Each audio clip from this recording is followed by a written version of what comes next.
Saat aku riset tentang kelangkaan dari BBM dari perusahaan-perusahaan swasta di Indonesia, ada satu pertanyaan yang muncul di benak aku. Sebenarnya gimana sih kalau Pertamina kita bandingkan dengan perusahaan yang mirip sebenarnya yang ada di negara tetangga di Malaysia, dan kebetulan aku juga pernah tinggal selama 5 tahun di Malaysia gitu kan. Jadi aku penasaran nih, gimana ya kalau Pertamina kita bandingkan dengan Petronas. Kenapa itu valid untuk kita bandingkan? Karena sebenarnya mereka lumayan mirip, teman-teman. Kenapa? Satu, mereka itu sama-sama 100% dimiliki oleh negara. Dua-duanya, Pertamina dan Petronas. Dua-duanya juga sama-sama menjalankan BBM yang disubsidi oleh negara dan sama-sama distributor juga gitu ya. Jadi sebenarnya lumayan mirip gitu. Tapi ada yang ternyata pada saat aku riset itu hasilnya berbeda, yaitu profitnya atau keuntungannya. Kenapa tuh? Secara pendapatan, Pertamina dan Petronas sebenarnya nggak jauh beda. Jadi pendapatan Pertamina di tahun 2024 itu sekitar 75 miliar US dollar. Dan pendapatan Petronas itu sekitar 76 miliar US dollar. Jadi sebenarnya beda tipis lah secara pendapatan.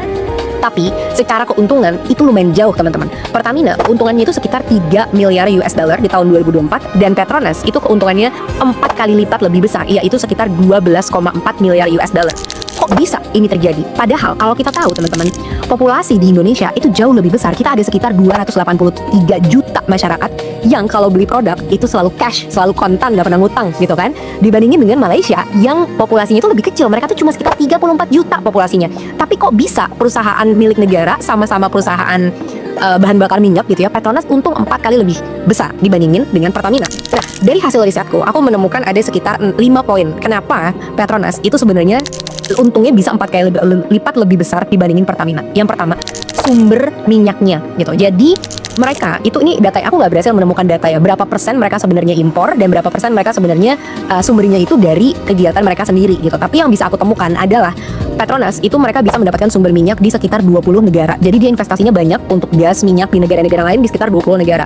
Sedangkan Pertamina, investasi kita untuk memperbesar daya untuk dapat menyerap minyak dan gas itu hanya sekitar di 11 negara. Tapi lagi-lagi aku nggak bisa dapat data berapa persen mereka sebenarnya impor.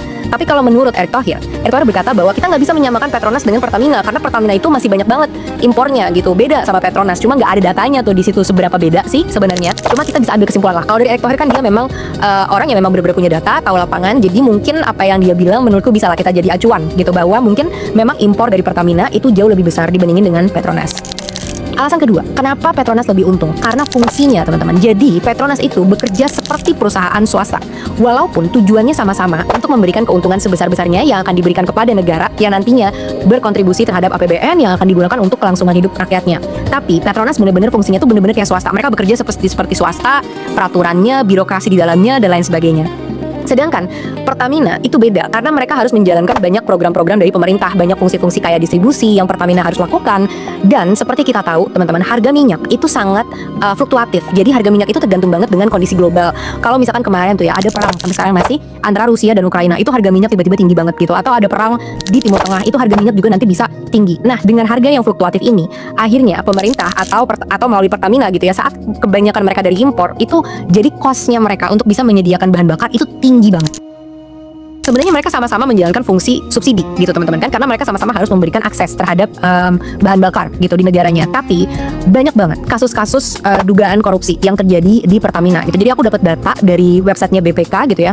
Ditemukan dugaan pembelian tanah yang kerugiannya kepada rakyat, yang perampokan terhadap rakyatnya itu mencapai 348 miliar. Ini pembelian tanah di Rasuna Epicentrum. Dan juga ada dugaan korupsi melalui PT Sinergi Asia Perkasa yang juga merugikan rakyat sekitar 27 miliar. Ini dugaan dan masih harus diselidiki lagi dan lain sebagainya. Tapi kita juga udah ngeliat ya kasus-kasus korupsi. Terus kemarin juga ada dugaan pengoplosan gitu kan, sehingga memang kinerjanya itu tidak seperti swasta, teman-teman. Karena kalau di swasta itu benar-benar strict banget ya, masalah korupsi, penyelewengan, wah itu bisa ditindak dengan sangat tegas gitu. Dan banyak banget dugaan-dugaan penyelewengan, kayak mulai pada saat mereka melakukan penyediaan barang, saat mereka mau sewa tanker, ada markup harga di situ, ada dugaan markup harga juga di sana. Saat mereka membangun kilang dan juga peralatan-peralatan migas lainnya. Nah, ketidakefisiensian ini juga mengakibatkan keuntungan mereka jadi semakin kecil, karena yang tadinya mungkin bisa untuk mencapai keuntungan akhirnya malah dinikmati oleh pihak-pihak tertentu dan nggak jadi diberikan kepada rakyat. Ini suatu data yang aku temukan lumayan membagongkan, karena dominasi atau berapa banyak sih mereka berhasil mendominasi pasar, produknya itu berhasil mendominasi pasar. Pertamina itu dominasinya sekitar 90% di Indonesia teman-teman. Jadi 90% BBM itu dibeli dari Pertamina, dibeli dengan kontan. Harusnya dengan populasi kita yang hampir 283 juta, ini gede banget marketnya sebenarnya untuk Pertamina gitu ya. Kok bisa untungnya sekecil itu? Dibandingkan dengan Petronas, dominasi mereka di Malaysia itu hanya 50% teman-teman. Jadi dari 34 juta rakyat Malaysia, hanya 50% yang membeli BBM melalui Petronas. Sisanya dari mana? Ya, sisanya dari perusahaan-perusahaan swasta. Jadi waktu aku kerja gitu ya di Malaysia, itu memang banyak banget perusahaan-perusahaan swasta lainnya. Ada Shell, ada BP, dan lain sebagainya. Dan mereka juga persebarannya lumayan merata. Karena Petronas cuma menguasai 50%, 50%-nya itu swasta yang sebenarnya menguasai market gitu. Dan menurutku ini menarik ya untuk kita lihat. Karena kadang-kadang kita ngerasa, wah kita harus nih membeli produk dalam negeri. Kadang-kadang persaingan produk dari asing itu bisa juga buruk gitu. Tapi yang dibuktikan oleh Petronas, saat mereka cuma menguasai 50% dari pasar, malah justru performa mereka lebih baik teman-teman. Kenapa? Pertanyaannya. Satu teman-teman, itu menurutku. Sekarang gimana menurut kalian? Kenapa menurut kalian Petronas itu bisa lebih untung? Ada nggak kira-kira argumen yang belum aku sampaikan?